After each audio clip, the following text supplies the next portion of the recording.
안녕하십니까. 박병욱입니다.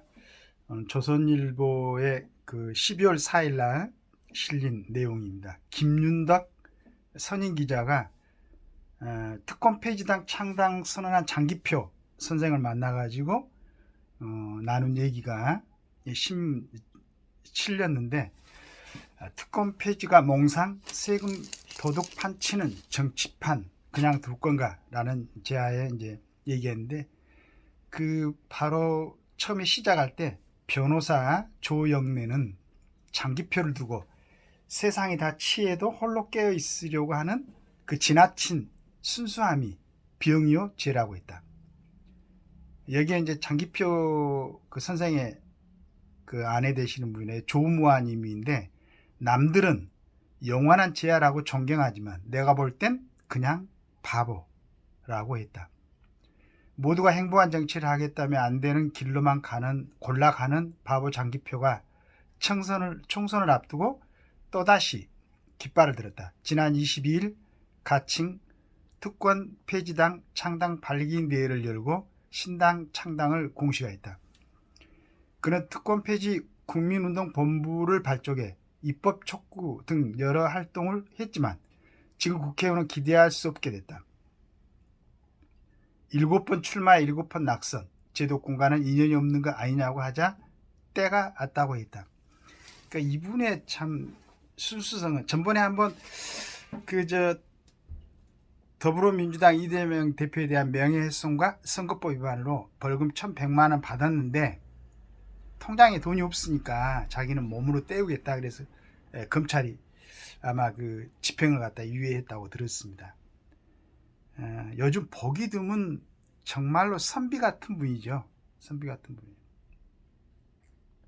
근데 이제 이분의 그 얘기를 가끔씩 저도 이제 방송에도 올리고, 그 다음에 저도 특권 폐지에 대해서도 얘기를 한 적이 있습니다만은, 오늘 이걸 보고 이제 지면에 정리가 된 걸 내가 한번 잠깐 읽어드릴까 합니다.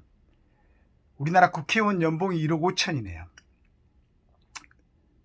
그 연봉 자체 1억 5천만 있다면은 요즘 뭐 일반 금융권이라든가 이런 데도, 또는 대기업도 이제 많이 있죠. 연봉이 많은 사람들은. 근데 문자 발송비가 700만 원이에요. 설과 추석에는 400만 원 보너스가 나오고요. 자, 이건 이제 기본적으로 이렇게 되고, 후원금이 있습니다. 1년에 1억 5천만까지 후원금을 받을 수가 있는데, 선거가 있는 해에는 3억까지 받을 수가 있어요. 그리고 이제 선거를 출마해갖고 소요되는 비용은 15% 이상 지지를 받으면 전액 국고에서 환급이 됩니다. 더 재미있는 것은 대선이나 지방선, 그러니까 국회의원들 선거는 총선이라고 그러죠. 근데 대선이나 대통령 선거나 지방선거를 할 때도 3억까지 후원금을 받을 수가 있습니다. 여기에 보좌진이 9명이죠. 비교해서 독일, 영국, 프랑스, 일본 등 최선진국들이죠. 2명이나 3명이 불과합니다. 더구나 세계에서 가장 복지가 잘 돼 있다는 스웨덴 같은 데는 국회의원 2명 내지 3명의 보좌진이 1명입니다. 자, 이런 대략적인 이제 비교를 해봤고요. 이분이 서울대 법대를 나오셔가지고 이제 노동운동을 하셨었는데, 그때는 참 노동자들의 어떤 그 생활 조건이 너무 취약했었죠. 그리고 이제 그때 그때 젊었을 때니까, 공부한 때에는 그 시각으로 보면은 참 자본가들이 내지는 국가가 노동자들을 착취하고 억누르고, 그래서 그때는 가장 약한 그 계층이 아마 노동자였을 겁니다. 그때 이제 저희들도 시골 출신이지만 시골에서 초등학교 나오고 막 이래가지고 서울로 올라가지고 공장 생활하고, 배우지 못하고 했던 분들이 그 돈 있는 자본가들에게 많이 착취당하고 그런 모양을 보고는, 우리나라 최고의 대학 서울대에서 법대를 졸업한 이 분이 노동자들의 권익을 위해서 내가 투쟁해야 되겠다라고 거기다 몸 바쳤던 거죠. 그런 과정에서 참 박정희 대통령이 5.16 군사행을 거치고, 그 다음에 그 심한 전 국민의 8, 90%가 반대했던 일본하고의 국교 정상화를 해가지고 대한민국에 살아가는 터전을 마련했죠. 그런 걸 보고 이제 장기표 선생도 요 근래에는 굉장히 이제 어떻게 보면 생각 자체가 좀 보수화되어 있는 걸로 보여집니다.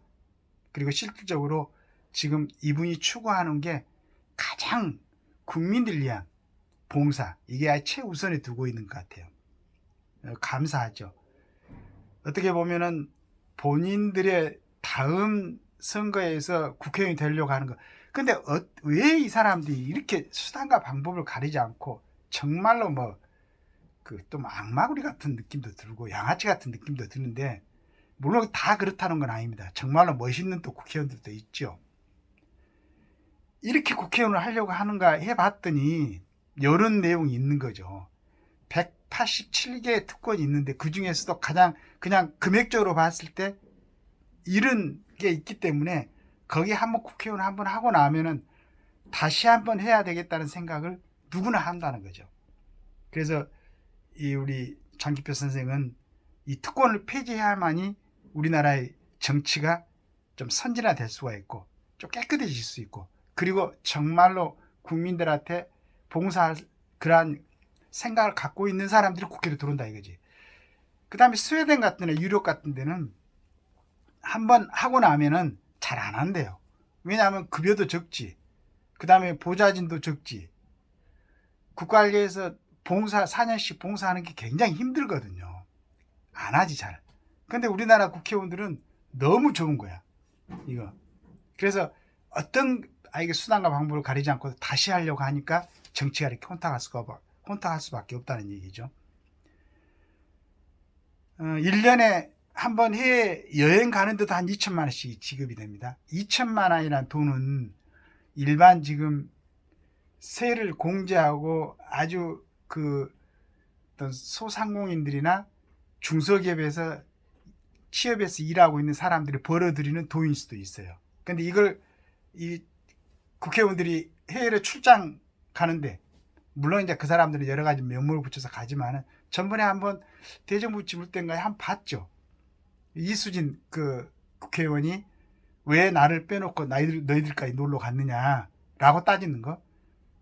4명인가 갔는데 국회의원 3명에 거기도 보좌진을 1명 데려가죠. 그 심부름 시키기 위해서. 그래갖고 5천만 원가 쓰고 왔다는데, 5천만 원이면은 일반 시민들이 1년 동안 한 가정이 꾸려 나가는 돈이에요. 이걸 갖다 이 사람들은 그냥 갖다 쓰고 오는 거죠.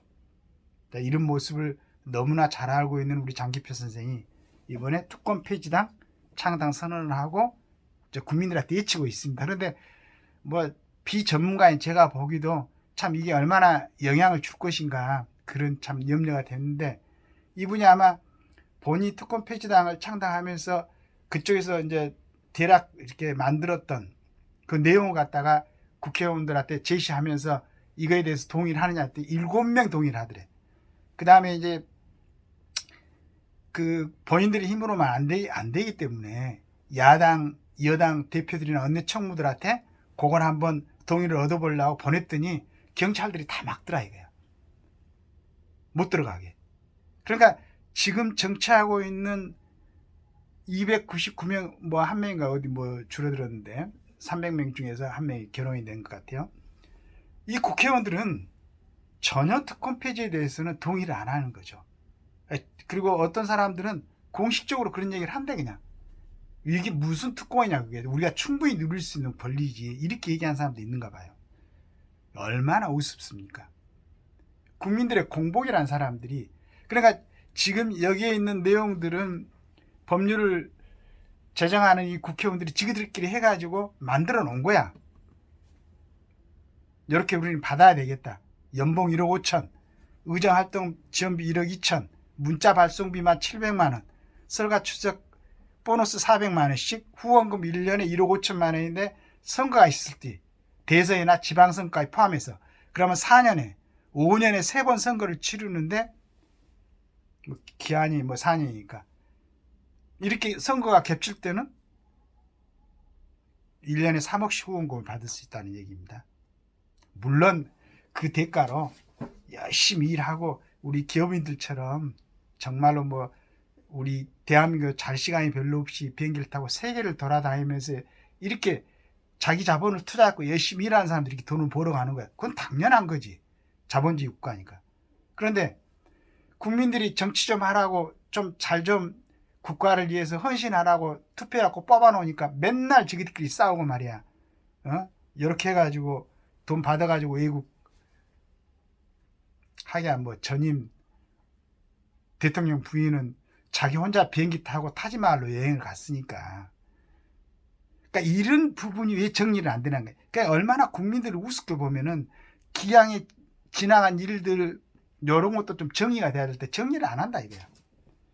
억울하게 한 푼도 돈 한 푼 챙기지 못했던 사람을 갖다가 4년 8개월 동안 감옥에 가둬놓고 거기다가 전 재산을 전부 다 몰수해갖고 집도 없이 만들어 놓고 왜 그 많은 정책적인 실패를 하고 이적 행위를 하고 이런 사람들은 단죄를 안 하는 이거지. 그런데 내가 한 가지 놀랬던 게 아침에 대기자라고 이름이 나 있던 어떤 그 사람 뭐 인터뷰한 기사가 났는데 또 이준석이를 뭐 포용을 하네.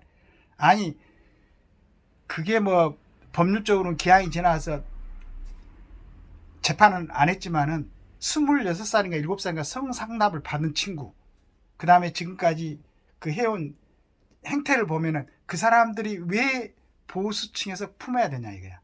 근데 그 사람들 생각이 이상한 것 같아. 왜 정리를 안 하지? 소위 정치 지도자를 하는 사람들이 일반 국민보다 여러 가지 생활 행태에서 모범을 보여줘야 되는데 왜 그런 정말로 표현하기가 그렇다. 그런 친구들을 갖다가 다시 해가지고 국민들의 대표로 끌어안으라고 그 양반도 연세가 드시더니 조금 판단이 좀 흐려진 것 같아요. 정말로 깨끗하고 얼마나 우리나라 자원들이 많습니까? 그 공부 많이 하고 정말로 깨끗하고 이런 자원들이 얼마나 많은데 항상 이런 사람들이 정치판에서 노는 게 4선 5선씩 하고 만들어 놓냐 이 말이야. 이거를 왜 그 언론인들이나 이런 뭐 대기자라는 사람들이 지원해 가지고 이런 썩어서 고인 이런 물들을 계속 우리 정치판에서 놀게 만드냐 이거지. 왜 이렇게 깨끗하고 정말로 선비 같은 멋있는 생각을 하는 장기표 선생의 활동에 대해서는 이 언론이라는 사람들이 지원을 하지 않고 방송도 하지 않고 이렇게 두냐 이거지. 그게 카르텔이야. 요걸 이번에는 반드시 타파를 해야 되는데 우리 윤 대통령은 도대체 시각을 어디다 두고 있는지 그건 모르겠네요. 왜 조선일보를 안 보시나? 이거 보시면 분명히 이걸 그 차이를 느낄 텐데 반드시 내년 선거에서는 이런 바람이 불어가지고 깨끗하고 청렴하고 썩지 않고 양아치 같지 않는 사람들이 국회로 들어올 수 있도록 그런 바람을 그건 대통령이면 충분히 할 수 있을 것 같아요. 그러한 새로운 바람이 우리 박정희 대통령께서 5.16 군사혁명을 일으키고 그 많은 반대에도 한일 국교 정상화를 만들어서 대한민국을 이렇게 만든 것처럼 정말로 위대한 결단을 하시기 바라겠습니다. 감사합니다.